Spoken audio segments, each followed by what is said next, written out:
cuida bem dos nossos olhos, ilumina nossa mente, faz teu povo mais humano.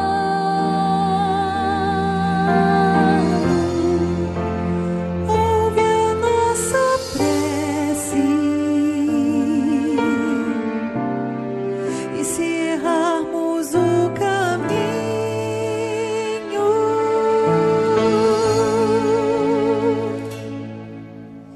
vem nos resgatar, vem pra nos mostrar tua graça e tua luz. A luz que irradia, queremos receber, tu que tem sabedoria, queremos aprender. És a estrela guia em nós pequenos sóis, mas tu és luz eterna.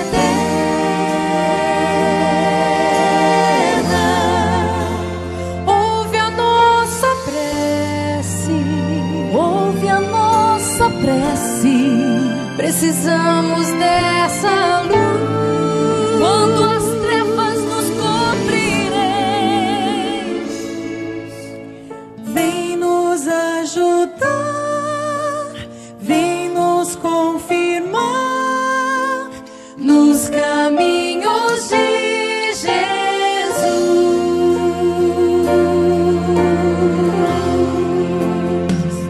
Sonhamos um mundo livre de violência, um mundo de justiça e de esperança, em que as famílias vivam sempre em harmonia, a transbordar a paz e a fraternidade.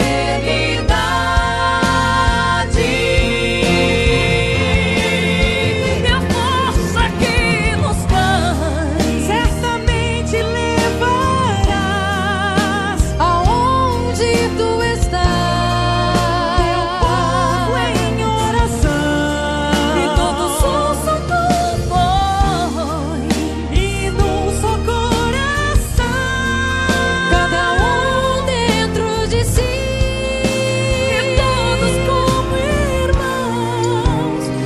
Essa é a nossa prece, é a nossa prece, cheia de esperança, igual uma criança que sabe onde está o colo do seu pai, fica onde existe a